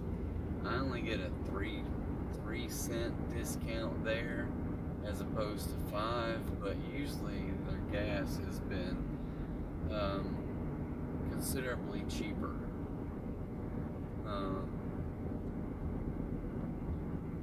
Now what they don't have is crunchy ice for their Mountain Dews. I might need to get a Mountain Dew tonight, but I don't know. I'm trying to stay off of them. I'm trying to kick the habit. I'm gonna go for a whole 5 weeks access to Mountain Dew. So I've been trying not to drink one caffeinated beverage a day, and it's this powdered tea that has this other stuff in it. So here's one that's 5.6. That's 9.5. So I'm gonna go ahead and get gas, but I'm gonna accept it and get the gas anyway because I think I can make it there. Pull up right behind a guy with a hitch. All right, I'm gonna pause this while I get gas. I'll catch you back. All right, we're back. A whopping 9.89 gallons for $26 at $2.62 a gallon. So not a bad deal compared to. Seems like I've paid anywhere between $2.70 and $2.99 recently. So maybe the tariffs are working on gas. I don't know what it. So I did hear that all the tariffs were going, but then the Saudis decided to shake some stuff up by producing more oil, which lowers the price of gas. So it's always something in the world economy. Interesting things happening. Alright, I wonder if I'm gonna try this window thing. Might get loud with the window, and it might be a little cool. I've been driving around with the AC on, but now that the sun's gone down, it's cooled off. Maybe it is cooler out here. I hear stuff blowing in the back. I hear some DoorDash bags flopping around. So, if you guys haven't noticed, I have a Steelers jersey on. Not that they've done anything in I don't know, a long time. I can't remember.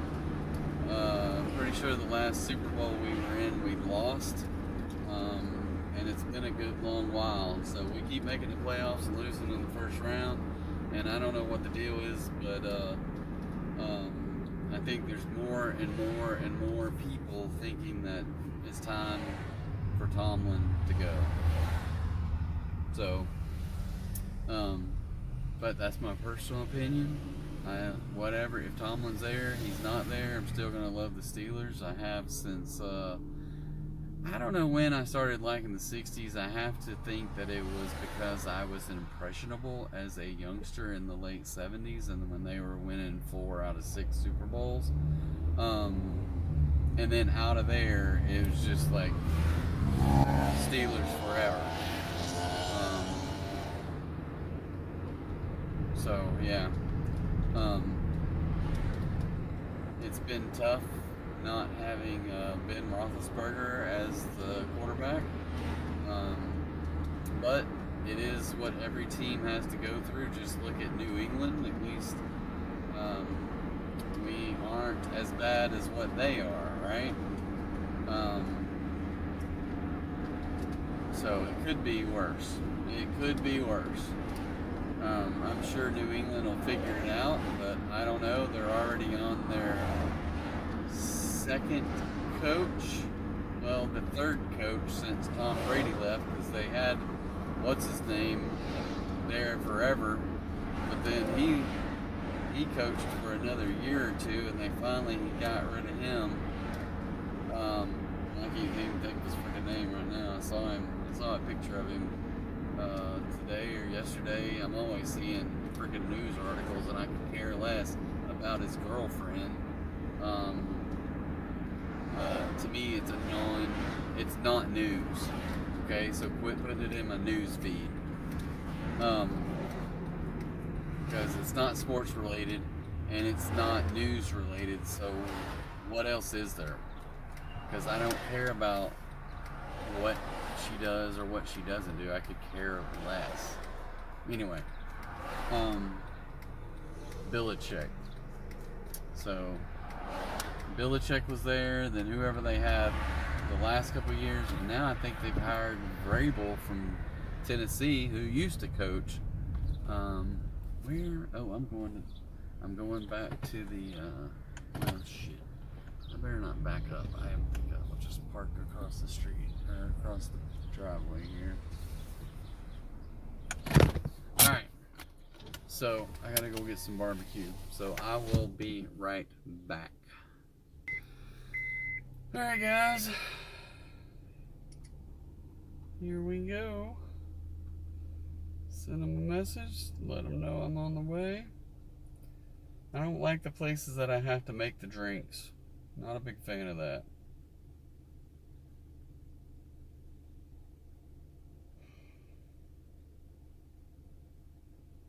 Not a big fan. Hand it to the customer. Alright, directions. 8 minutes away. It seems farther. Oh, look, I get to stay on this side of the freeway too, so that's good.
So, more ridiculous drama. So, a little joy. Sorry that, yeah, just all the joys. Okay, there's a reason I hate coming out of this entrance, because it's like at a 45-degree angle and you can't see over the top, and especially if you're stuck behind another car waiting to get out. Fortunately, it's all clear. Alright, so we got an 8-minute drive ahead of us. So let me think about what can we do today as a financial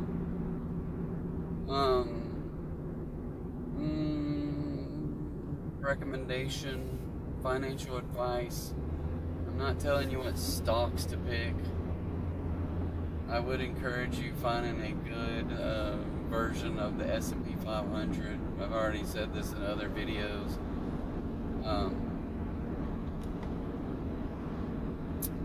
Here's one thing that I thought of in the last day or so with dashing, and I'm thinking of incorporating it myself, because the reality for me is I know what I want to make every week. I know what I want to make, right? I want to make $400 a week, and roughly in a month that gives me $1,600. If I can make more than $1,600 a month, then what can I do with that money? Does it just go into my regular spending budget? Or could I, or should I do something else with that money? Should I put it towards my future? So that's one thing that I want to, earlier in, I don't know what episode it was, an earlier episode. I don't know. You'll have to watch them all to figure it out, right? But I'll just tell you real quick. I said start something, even if it's $25 a week. So figure out what your weekly minimum is. If your minimum is that you gotta do it, take that goal and say, okay, I'm gonna do $25 extra just in DoorDash, just so I can start something. Open up a Robinhood account. Robinhood is a free trading account. They don't charge you anything, and you get free transactions, and you can set it up to direct deposit. You can set it up to purchase stocks every week, and you can do as little. I'm doing some where I had some money in a rollover from an old 401k, and so I rolled it over to Robinhood, and not only did Robinhood give me a bonus, I think it was 2% for moving it to Robinhood. I set it up in such a way that I invested a large portion of it, but I purposely left out $5,200, because $5,200 is exactly $100 per week. Okay, so the $5,200, because the market is so volatile and I don't know if it's going to go up or down, so I wanted to be able to, and it just happened to be that the market was down a little bit, right? The market was down, or if you look at it, it was down a lot, right? Since the beginning of the year. So the market being down, I went ahead and invested most of the money, but I had $5,200 left over, and so I set that money aside specifically, right? And I divvied up these, I remember I had 5 or 6 different funds, and I can't remember the percentages, but some were like maybe 10%. So I'm taking the same percentages that I invested the large portion of the money, and I'm putting in $100 a week amongst those 6 different funds, and they're all low-cost ETFs. So I tried to diversify some in a bond fund with I think there was 2 different international funds, and then there was I don't know, there was a couple of other funds. I can't remember what they were, but any which way, I invested in those funds, and those funds are invested, but I'm also put in the same percentage. So out of $100, there's $10 going into one fund every week for 52 weeks until it runs out of money, right? And then when it runs out of money, that's okay, because I don't have another 401k to roll into that money, and I don't want that money to be in 401ks. I want it to be in a Roth IRA. So any money and currently what I'm doing, because I have been invested into a taxable investment account, and if I sell anything, then I'm going to have to pay capital gains on that money, and I don't want to have to pay taxes on it. So I'm trying to see if I have losses in some things and gains in the other, and try to sell them off where there's an offset, to where there's no gain and no loss in the same year. So if I can do that, then I will sell those 2 entities and take that money and fund a Roth IRA with that money, because that way I don't pay any taxes on the earnings I've made, because I've offset it with a loss. And dang it, what did I do here? I missed a turn. Shoot. I missed a turn somehow. So I'm making a U-turn right in front of 3 other cars. Where the heck is this thing taking me? Oh my goodness, this thing drives me nuts. I hate. So add that to my list of things that I hate about DoorDash, is their version of their GPS. So it had me turning around, and now it's having me turn around again, because it was trying to have me turn on a road when I'm supposed to go straight, and it's somehow jacked up between north and right, north and south, north and right. Alright. Okay, sorry. Anyway, back to that investment advice. So I think one of my first investment advices was to take $25, put it in something. You can take as little as, I don't know what the smallest is. I've got $10 a month going into things. So they didn't balk at that, so why would they balk at you putting $10 a week in, right? So I got $10 a week going into certain funds, $100 a week going into a diversified portfolio out of my traditional IRA. But anyway, so my advice for you is to figure out a way. Oh, what is going on here? This is one of those places that doesn't have a freaking address. Okay. So the GPS is like not telling me. It just says, hey, there's a house up in the woods, and there's no street, there's no nothing. You just have to stop right there in the middle of the road. Well, it turns out it doesn't show you the street address, so you have to back out and see the address, and then you can see what it is. So anyway, and here it's turning dark. We've been dashing on recording for 2 hours and 10 minutes. So after this dash is over, I will end it, and we will start an episode of Dashing in the Dark, because I just had to turn my headlights on. Alright, so back to my little scenario. So my advice to you is to DoorDash an extra hour, an extra 2 hours. Make an extra $25 a week, right? Take that $25 and dump it into a Roth IRA that you set up at Robinhood, and put it into something like SPY or find the Vanguard version of the S&P 500 and do that. So with that, well, I'll be right back, and I will tell you the final stats on this delivery before we end it. So I'll be right back.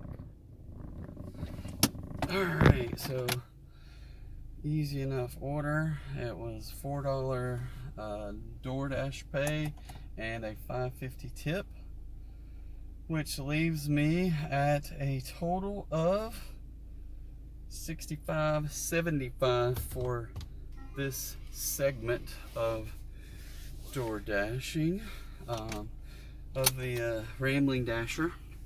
So I'm going to stop this video, and then we'll start another one up in a couple minutes for dashing in the dark. I've enjoyed this conversation today. Hit me up with any questions or any comments you might have. I'd love to get other people's opinions on the stuff that I talk about. And enjoy the rest of your night, so, or day, or weekend, whatever it is, whenever you get to see this video. Maybe 3 years from now, but hope you enjoy it. Thanks. Catch you later. Bye.